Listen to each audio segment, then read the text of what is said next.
Ladies and gentlemen, as many of you may know, this week has been the Norway Chess Tournament. And Magnus Carlson has been, frankly, trailing pretty hard. He's going into last place into this game. He needs to win or it's not going to be looking too good for him. Luckily, as you'll see in this video, Magnus Carlson pulls through with an insane 96.2% accuracy game. Ladies and gentlemen, let's get right into it. All right, so this game is Magnus Carlson versus Alireza. Starts off pretty simple. E4, E5. Brings knight out, classic. It is the Roy Lopez opening. Now, I wouldn't recommend many beginners play this, as this knight is not pinned. As you see, this pawn has not moved, so it does come with a couple drawbacks where you can get into some tricky lines. However, of course, Magnus gets kicked from that position, pulls back, brings out the next knight, and we're just playing normal chess here. Nice castles. Alireza does end up pushing this pawn to kick the bishop out, which of course Magnus brings right back. I mean, both these people they're playing real fast here. Took him 1 second on that move. Castles, solidifying this pawn chain. Again, very typical chess. Both these players have seen it thousands of times before. All your knights out in the middle. This is the ideal game. If you were a new player, this is what you're really looking for. I mean, you're developing your pieces very nicely. You're castling your king. Truly, it's looking kind of complicated, but there is really not too much going on with this quite yet. Alireza follows suit, also pushing the pawn. Again, no mistakes have been made quite yet. Very, very basic chess we're playing here. Magnus actually makes room for his bishop. You'll see this quite often in some lines, where these pawns can start avalanching down and giving this no space for this white bishop. So it is very important that you make some room for that bishop to slide back in case of a5 and a4 in the future. Alireza does play knight a5, trying to move that bishop, kick it around. Magnus responds in suit. Now he's offering a bishop trade, which he does accept. Now, this does damage the pawn structure. As you see, we have two central pawns here, or doubled pawns, but it comes with compensation in the form that this file is now open with the rook on it, staring down at the white king. And frankly, I mean, these two pawns here are protecting all this space here. It's actually quite a useful pawn. It can't be targeted too easily. Maybe you can route your knight. I'm pretty sure the engine will hate it. It's not its favorite move, that's for sure. And it's going to be easy to defend one way or another, so not quite what we're looking for. So Magnus Carlson, of course, kicks out that knight. Again, this is a very basic looking game. I think both players are playing it very safe. Alireza with the lead going into this game, and Magnus Carlson trailing. They're not trying to take any risks. They're just playing. Alireza is playing for the win, of course. They both are, but Alireza has a lot riding on this one. They both do. Magnus needs to win to not be in last, and Alireza needs to win to, just about win the whole tournament. Of course, Alireza moves the knight back. Everyone saw this one coming. There is, a possible middle square for the knight, which is guarded by Magnus' knight here as well. Very tricky, complicated position. You always get a very complicated position whenever you have all of the pawns on the board. I mean, it is move. What even move is this? Where do I see this? It is move 13, and only one piece has been moved or traded off the board. So, very complicated position. It's only going to get more so. Slides the queen over, giving it more vision. Can maybe bring the queen out on this diagonal here. Let's see. Magnus brings back his knight. I'm assuming it's to reroute it to this square, maybe defend that push, maybe a breakthrough in the future. Like I said, very slow start to this game. Alireza actually moves his knight to the edge of the board. You can see the eval bar did not love that move. As they say, the old adage, knight on the edge of the board is dim, or something like that. Magnus Carlson, of course, is now preparing to push into the center of the board, defended by that knight and that knight. That breakthrough is coming, folks.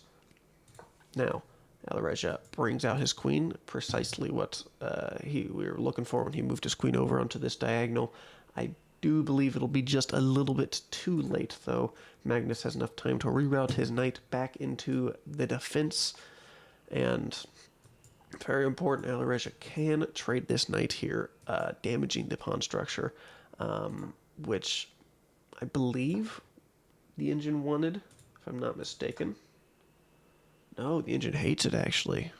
I'll eat my words. So yes, very basic development. Now this pawn is, or not pawn, this knight is on a very nice outpost. It is going to be difficult to deal with. You can either snap take, which Magnus does not do. Oh, sorry about that. The knight is now targeting the pawn in front of the king, so if this knight ever moves, it is checkmate in one. Of course, Magnus will not miss that, but it is important to keep in mind you cannot move this knight and say in some crazy world you get to push this pawn all the way down to here. I mean, that's just completely winning, so you always have to look out for moves like that. Magnus is pushing this way, trying to break through on this side of the board. I believe he does not take it, doubling up his rook and queen, again, staring down this only open column here. Magnus, I believe, he strikes back into the center of the board. Now it's very tricky, offering two separate pawn exchanges here. Alireza does not accept either. He actually pushes the pawn in front of his king. You do not see this too often at their level. It is generally stated that pushing the pawn in front of your king is not good. It weakens your king, opens up a lot of lines where you can get attacked. For instance, if this pawn was still here, right? I mean, that's just a nice outpost that can never be kicked. I mean, you would have to probably, trade your other knight for it, route him around, trying to get that knight out of there would be a very, very powerful piece. Seems that the engine did not mind that move, of course. The rules are different for these fine gentlemen. Magnus now opens up that side of the far side of the board. Evel, just fine, takes, exchanges the rooks, nothing too crazy here. Now Magnus strikes into the center, trying to open it up and, I guess, go into a more open middle game. You get a flurry of trades off the board. I mean, look at this. We've been doing nothing the entire game, right? All the pawns are on the board, everything. And then all of a sudden, in a series of, what's this, 5 moves, we get a whole bunch of trades. And now, look at this position. Alireza undoubles his pawns. Surprised, but it works. And it's relatively equal. I mean, it's a 0.63, but, I mean, that's a computer. And the game moves on. Now, a best move here, it is attacking all of these pieces simultaneously. Of course, these is all defended, but now you're going to have a hard time trying to defend the pawn and the knight here. Now, Alireza does actually take back that knight here in front of the white's king,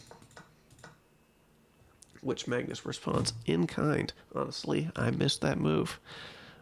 So that's why I'm not him, right? That's why we all aren't.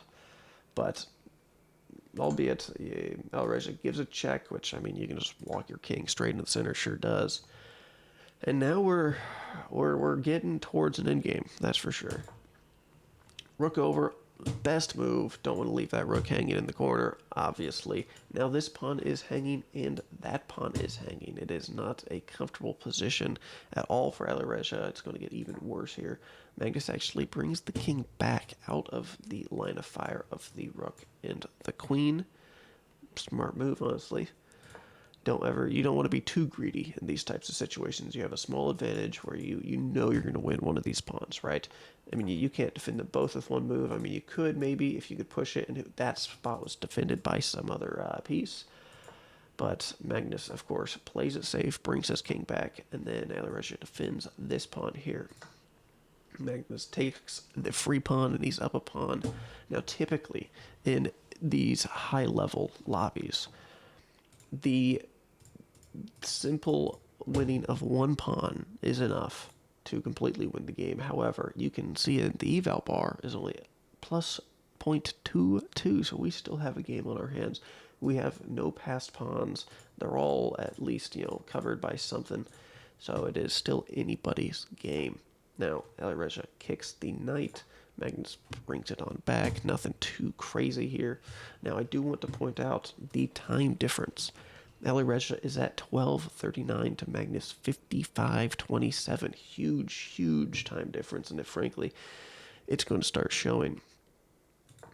Alireza plays a first mistake of the game, by the way. First mistake of the game. And Magnus pounces, immediately punishing the bishop move.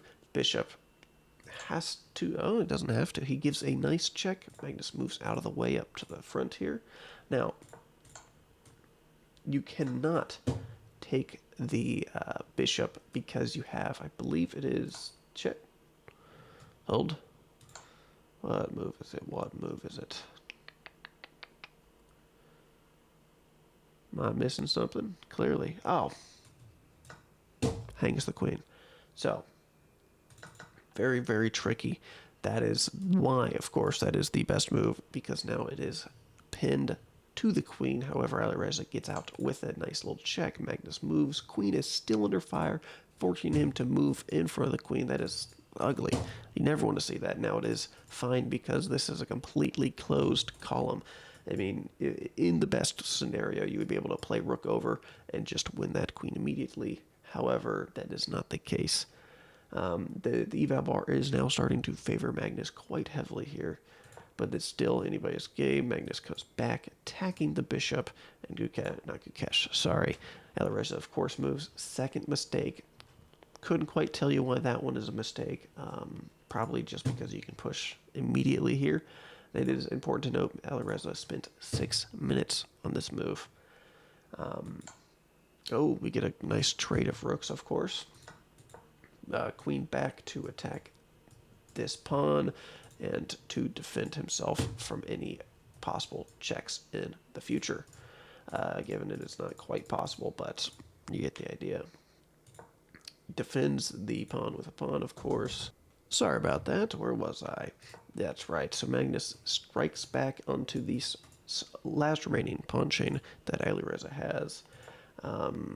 Alireza comes to defend that trade, and we do end up seeing the trade. So that way, Alireza now has to be very careful. He has to stay defending all of these pawns.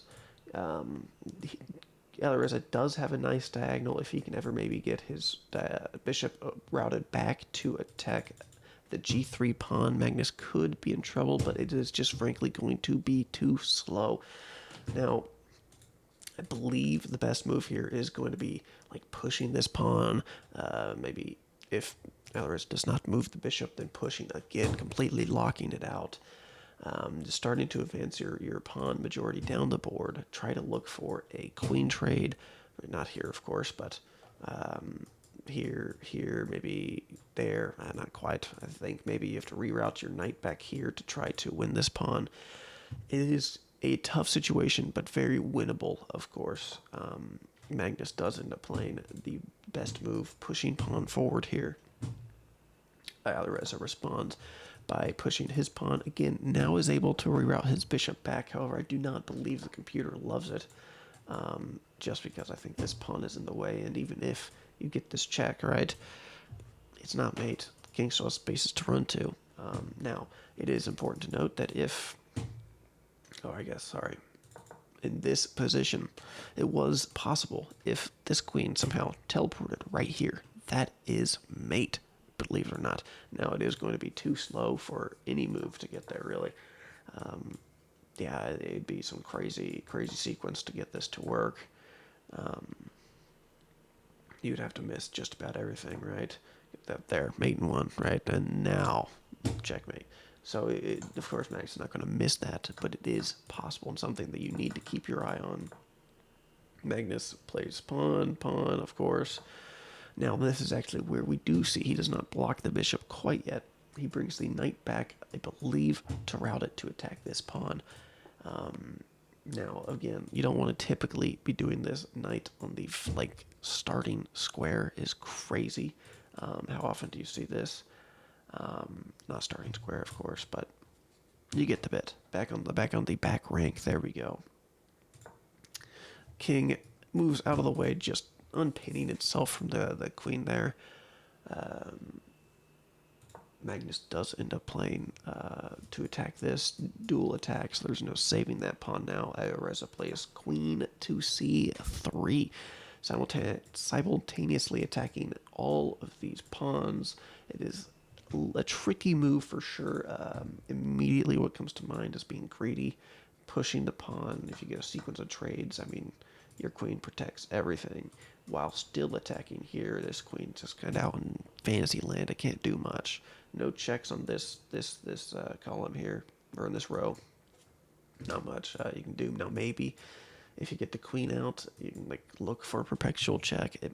The king will always have g3 or h3, I'm sorry, to move to, so it will be a very difficult situation, but always possible.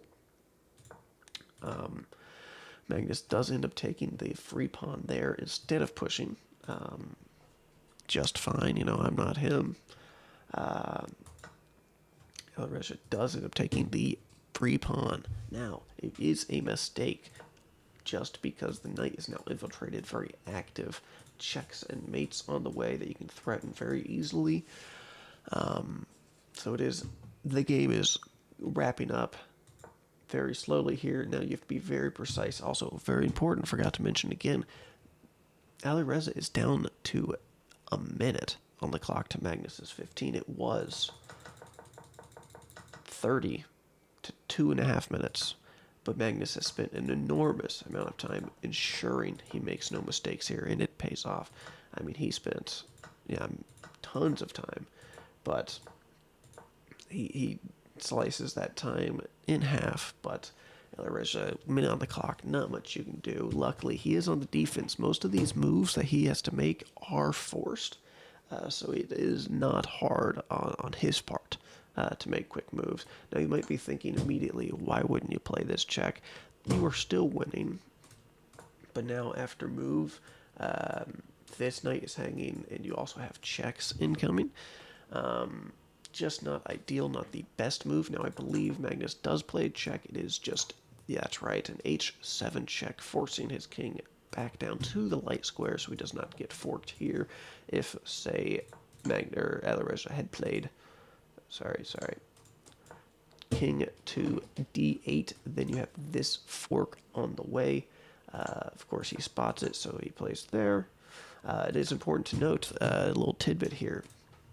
If you want to make sure you do not get forked by a knight, you can put your important pieces on opposite colored squares, and the knight will never be able to fork them. Now, it is too little too late at this point. We also need to keep in mind that this knight is hanging. Magnus, of course, is not going to miss that, but it is something to keep in mind. Now, he plays another check, forcing his king back up. One more check again, just, some slight improving moves, getting those extra seconds on the clock, making some more time to think. Moves his king over to h3 that we were speaking about earlier. It is a very safe spot on the board, and pretty much all queen and pawn endgames, there are no checks really. I mean, it looks like you can make a check, but it's defended even if you're here. It'd be very hard to pull off a perpetual check. Now, Alireza does pin the knight to the queen. Now, immediately, you can play this move here, forcing the king up with a check from the knight, which will lose an extra pawn for the knight and the bishop. So that way, I mean, there's no losing an extra pawn in game at their level. And actually, that's what I believe they end up going for. It is. Magnus, of course, spots that tactic. And then after just a few moves here, slight improving moves, you know, I mean, the game's pretty sealed at this point. He gets a nice check-in, and I think it is pawn push, hold, pawn push, and Alireza resigns. Very, very important game today. We wanted to see Magnus win, and we did, of course. Alireza, very tough game. Unfortunate he was leading. We'll have to look at the score. I believe it is all done. Give me just 1 second. This game does end up resulting in Alireza dropping to second place. We can actually take a look here at our scores. Wesley takes the lead. Alireza now second, and Magnus jumps from 6th to 4th place. Very, very important, and the tournament is not over. Still anybody's game. We will see another battle. Whoops. Another battle very soon for first here. With that all being said, ladies and gentlemen, thank you so much for tuning in today, and I will see you in the next one.